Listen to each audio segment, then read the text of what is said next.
ఆ వ్యక్తిని గురించి నువ్వు చెడ్డగా మాట్లాడేవనంటే, చెడ్డగా ప్రవర్తన అయితే ప్రచారం చేస్తున్నావంటే దేవుడు ఊరుకోడు. జాగ్రత్త. దేవునికి స్తోత్ర.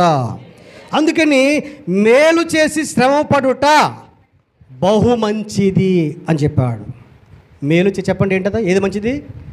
మేలు చేసి శ్రమపడుట మంచిది. అంత ఓర్చుకొని నడిపించి ఏం చేశాడంటే ఆఖరికి చూశాడు కానీ అవతలకి వెళ్ళలేకపోయాడు. అది ఎక్కడ ఉంటుందన్నమాట? ఆ మాట ఏమండి, ద్వితీయోపదేశకాండము 34వ అధ్యాయం 4వ వచనంలో మాటలు మనం చూస్తాం. టైం లేదు కానీ నేను ముగించేస్తున్నాం. కాబట్టి 4వ మాట ఏంటంటే, మేలు చేసి శ్రమపడుట కంటే కీడు చేసి శ్రమపడుట కంటే మేలు చేసి శ్రమపడుట బహు మంచిది. 5వ మాట విలాపవాక్యములు 3వ అధ్యాయము 26వ వచనం. త్వరగా చదవండి.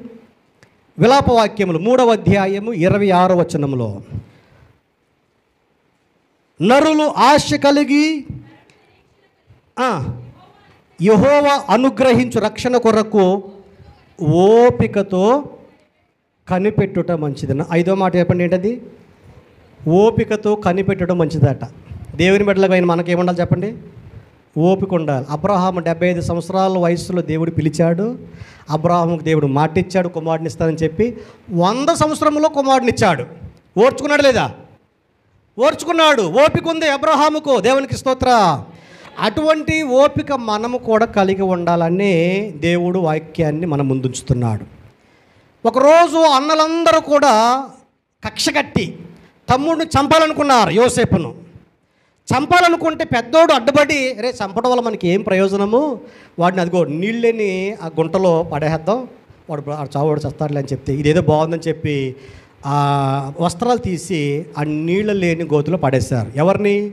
యోసేపును. మరలా అదే వ్యక్తి అన్నాడు, అలా వదలటం వల్ల ఏంటి ఉపయోగము? ఇష్మాయిలు వస్తున్నాయి, ఇష్మాయిలీలు, అతనికి అమ్మేద్దాం, మనకి కొంత వెండి నాణ్యాలు వస్తాయి అని చెప్తే బాగుందని చెప్పి మరలా గోతులోని తీసి అతనికి అమ్మేశారు. ఐగుప్తు దేశానికి వెళ్ళిపోయాడు. ఈ ఇష్మాయిలీలు పట్టుకెళ్ళి అక్కడికి ఎవరికి అమ్మారంటే పోతీఫర్కి అమ్మేశాడు. ఈ పోతీఫర్ ఇంట్లో చాలా నమ్మకంగా పనిచేస్తున్నాడు. ఎంత నమ్మకంగా అంటే భార్య విషయంలో తప్ప ఇంటినంతా అప్పగించేసాడట. మీరు ఆ మాటలు మీరు చూస్తూ ఉంటారు, ఆదికాండలు మనం చూస్తూ ఉంటాం. ఇంటిని తప్ప మొత్తం అన్నిటినీ కూడా అప్పగించినట్లుగా మనము చూస్తూ ఉన్నాము. దేవునికి స్తోత్ర. 37వ అధ్యాయం అనుకుంటా ఆ మాటలు మనం చూస్తూ ఉంటాం కదండి. ఇక్కడ ఈ యోసేపును గూర్చి ఏమండి, ఒకరోజు తన భార్య చెప్పిన మాట విని పోతీఫర్ ఏం చేశాడంటే, ఏమండి, అసలు నిజ నిర్ధారణ తెలియకుండా, అసలు వాస్తవమైన తెలియకుండా వెంటనే అదే నమ్మేసి చెరసాల్లో పెంచేశాడు. నేను ఒక మాట మరలా జ్ఞాపకం చేస్తున్నా, ఏదైనా మీకు తెలిసినప్పుడు అది ఎంతవరకు వాస్తవం ఆలోచించండి.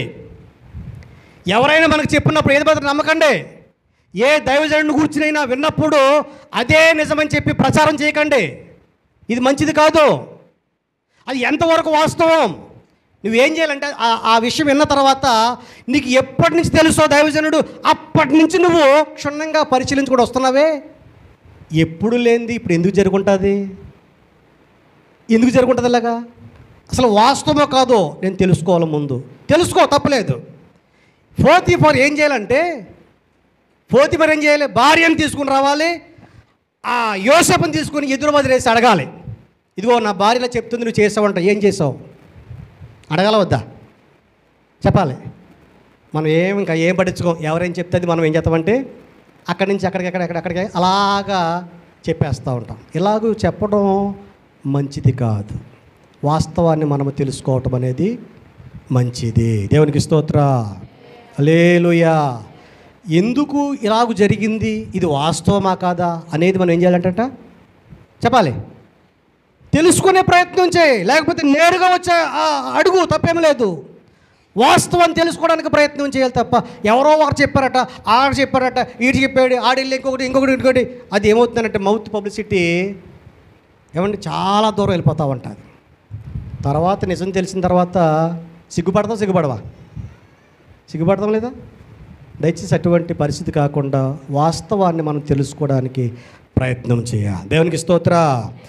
ఓపికతో కనిపెట్టాలి. యోసేపు ఓపికతో కనిపెట్టాడు, అబ్రహాము ఓపికతో కనిపెట్టాడు. ఆఖరి మాట ద్వితీయోపదేశకాండం 1వ అధ్యాయం 14వ వచనంలో ఒక మాట, ఆఖరి మాట, ద్వితీయోపదేశకాండం 1వ అధ్యాయం 14వ వచనంలో నీవు చెప్పిన మాట చొప్పున చేయటం మంచిదని నాకు ఉత్తరం ఇచ్చిదిరి. ఏం చెప్పాడు? మోషే ఒక మాట చెప్పాడు, ఇదిగో ఇప్పటి వరకు నేను చాలా ప్రయాసపడి తీసుకొచ్చాను, మిమ్మల్ని నడిపించాను, ఇప్పుడు మీరందరూ కూడా విస్తరించారు కనుక మీ అందరినీ పరిపాలించడానికి నాకు కొంచెం ఇబ్బంది కనుక మీలో జ్ఞానవంతులను నమ్మకస్తులను ఏర్పరుస్తాను, వారు మీకు కొన్ని భాగాలుగా డివైడ్ చేస్తాను, వారు మీకు న్యాయం చేస్తారు, ఇలా చేస్తే బాగుంటుందని చెప్పినప్పుడు నీవు చెప్పింది మాకు మంచిది. దేవునికి స్తోత్ర. ఏమన్నాడండి అక్కడ? నీవు చెప్పిన మాట చొప్పున చేయుట మంచిది. దైవజనుడు, నాయకుడు ఏం చెప్తే అది చేయుట మంచిదట. అవునంటారు కదంటారా? సేవకుడు ఒకటి చెప్తే మనం ఒకటి చేస్తూ ఉంటాం, సేవకుడు చెప్పింది ఏమో కష్టంగా ఉంటుంది, మనకు నచ్చింది మనం చేస్తాం. ఇది కరెక్ట్ కాదు. సేవకుడు ఏది చెబితే అది చేయడం మంచిది, అది కష్టమైనా అది ఇబ్బంది అయినా. బైబిల్లో మోషే నాయకుడు, యెహోషువ పనివాడు, పరిచారకుడు, శిష్యుడు. ఒకరోజు మోషే చెప్పాడు పనివాడికి, యెహోషువకి ఏం చెప్పాడంటే, నువ్వు రేపు వెళ్ళి అమాలేకీయులతో యుద్ధము చేయి. చక్కగా చెప్తున్నాడు. 17వ అధ్యాయం 9వ వచనం, నిర్గమకాండం 17వ అధ్యాయం 9వ వచనం. ఆ మాట చదవండి. మోషే యెహోషువతో మన కొరకు మనుషుని ఏర్పరచి వారిని తీసుకొని వెళ్ళి అమాలేకీయులతో యుద్ధము చేయము. రేపు నేను దేవుని కర్ర చేతపుచ్చుకొని ఆ కొండ శిఖరం మీద నిలిచేదాను. దేవునికి స్తోత్ర. చెప్పండి, మోషే చెప్పిన పని ఏంటి, యెహోషువ చేసిన పని ఏంటి? మోషే ఏం చెప్పాడంటే, రేపు నువ్వు వెళ్ళి అక్కడికి వెళ్ళి వాళ్ళతో ఏం చేయాలంటే యుద్ధం చేయి, మనుషుని తీసుకుని యుద్ధం చేయి. యుద్ధానికి వెళ్ళాలంటే చూడండి, యుద్ధంలో పాల్గొనే వ్యక్తి అయితే చనిపోతాడు, అయితే గాయపడతాడు, అయితే అవమానించబడతాడు, అయితే ఓడిపోతాడు, ఓటమి పాలైపోతాడు. దేనికై